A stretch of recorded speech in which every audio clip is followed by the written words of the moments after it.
What's up, Chemistry Chaos? Today is episode 6. We're going to be looking at the flame testing process for identifying an unknown solution of some unknown ions.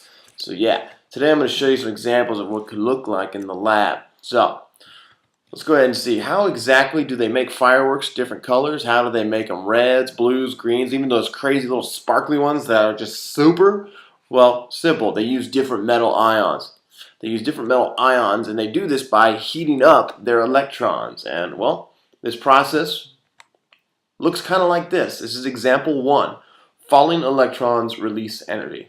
Simple as that. If I were to take an atom, provide it some heat, and get those electrons to jump up to higher energy levels, as in you give them a little bit more energy, they're going to go farther away from the nucleus. And when the heat source goes away, it's almost instantaneous too, the electrons are going to fall back down. But to fall back down, those electrons need to release that energy that they acquired.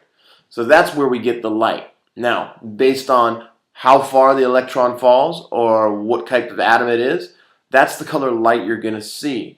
This release of energy is all because of electrons falling back to what we call a ground state. We'll get to that later.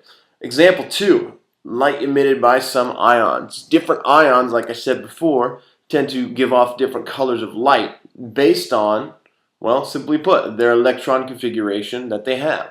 Potassium hydroxide is a little different from lithium. You can see that one's more of a violet color.